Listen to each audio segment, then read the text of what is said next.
just get emotional talking about God. When I'm with somebody who really, truly loves God on the level that I love Him and understand Him on the level that I love Him, I feel that way about Him. So, most times we could talk about God and you could vibe with someone when they're really not there. So you just go through the motions for your own salvation. You explain to them about Islam and the way of Islam, how it is wholeheartedly and truthfully. Which there's no compulsion, there's no hatred. It's insane how different religions have different variations, and we're supposedly be the same under the same God, which is Allah. And it's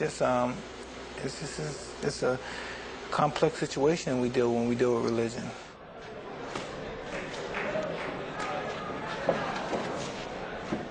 His salvation, His understanding, He's enlightened me.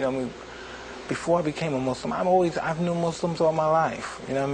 But I never had any inclination of becoming a Muslim because I didn't think their conduct I thought it was all hypocritical.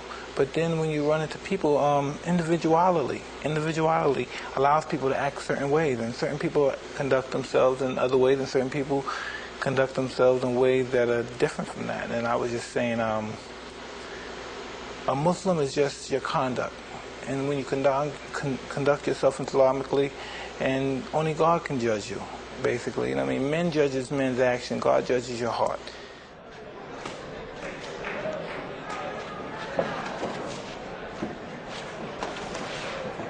I like to believe so.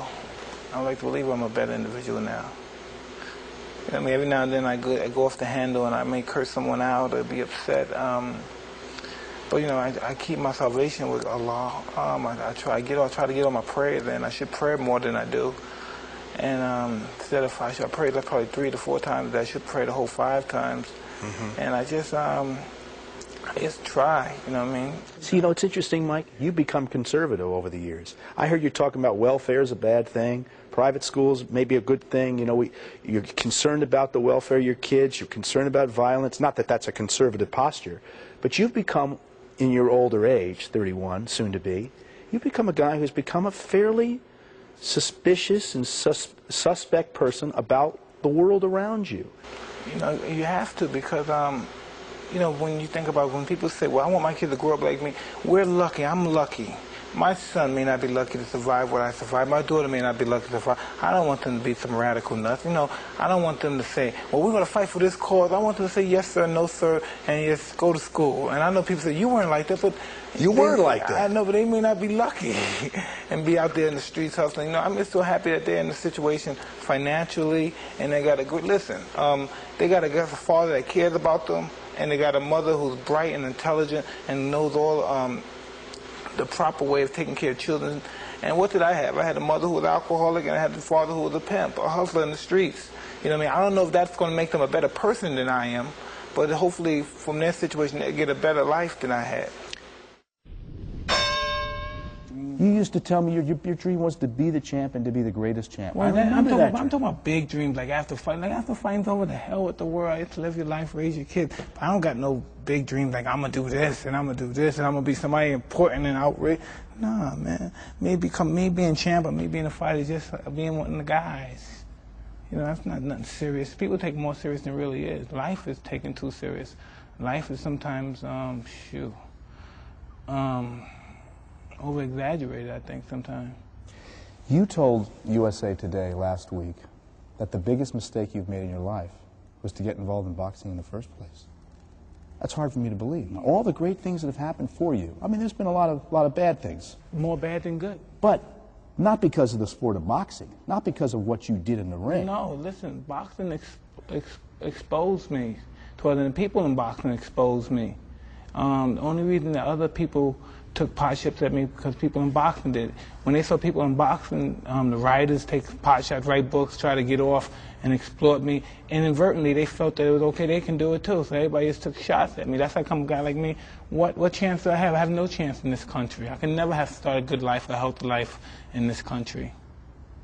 Because it's widespread that I'm just a bad apple. Do you have more regrets than you have dreams? Yes.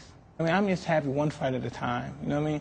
I'm not racing to grab no title. It's one fight at a time and establish my livelihood more so than just anything else. I'm a human being. I've never been perceived as a human being. Never. I never always perceived as a freak, an animal, some young kid that's the strongest guy in the world, or something like that. Never been really perceived as an animal because I never broke down or cried or showed much emotion about anything that I endeavored. And so I never really been perceived as like a human. Because when people speak of me, they don't speak of me as somebody with feelings or emotions or anything. You got 4 kids, 5? 4. 4 kids. 4 kids, including a brand new baby. Yeah. 4 kids, brand new baby. What should they think of their daddy? That's important, what they think. No one else. It's not important what anyone, it's important what your kids think, what your wife think. What should they think of you? I don't know, they should, they all have different, me and my wife is 2 different, I really don't know my wife that well, understand her. And I'm sure she doesn't understand me because I'm so wishy-washy sometimes. But and some people, that's their main objective, to sit down, to study their mate, and to know their every move for they can. I don't really care. Either you're with me or you're not. What do your kids talk to you about? What do you think? It's love. It's all about love. It's all about kisses, loves, taking them to Jeepers and taking them to little restaurants, feeding them, helping them with homework. You're just the daddy to them. Yeah, it's real simple.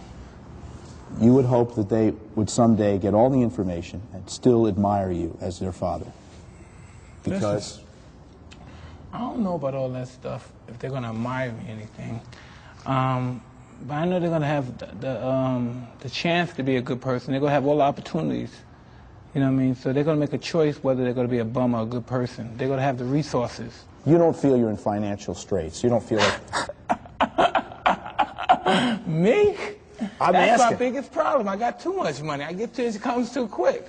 That's my biggest problem. I wish I had money problems. Like, well, we hear all these rumors, oh, he's got to fight because he needs the $50 million, and that the government's got $30 million on the houses. Listen, can I tell you something? How much, if I owe people $20 million, how many times do I have to throw my right hand to get $20 million?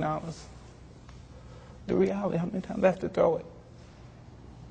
Are you saying that you're just a mercenary now for the money? I don't know. There was a time, Mike, where you fought because you loved it. You wanted the title. The money was great, but it really wasn't the motivator. Well, I didn't have 4 kids and a wife. You know, I mean, I had those responsibilities then.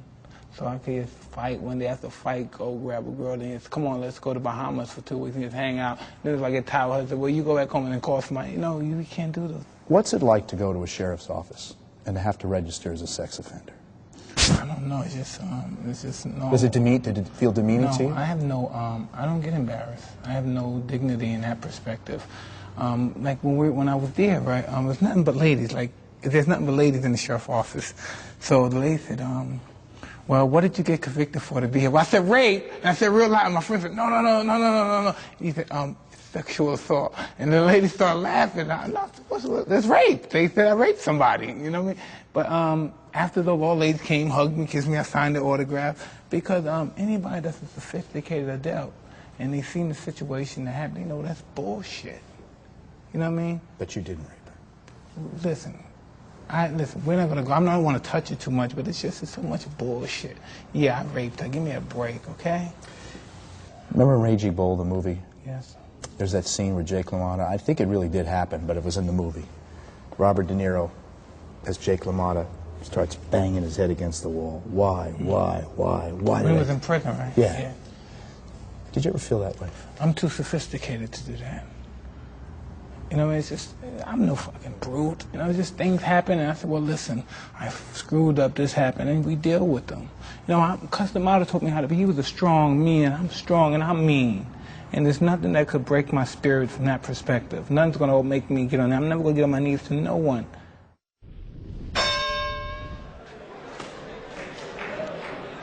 I was around 9 years old, and I was in a reform school in the Bronx. It's located in the Bronx, and it's called Spofford. And one day we went there and we saw a movie, and the movie was the greatest. I believe it was 77, 76, the movie appeared.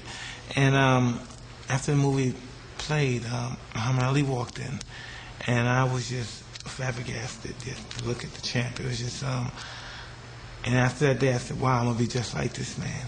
You know what I mean? And I don't know, it's just, he just gave me inspiration to accomplish something, to have a goal. He just gave me a goal, and just to label him as a boxer is just as a disjustice.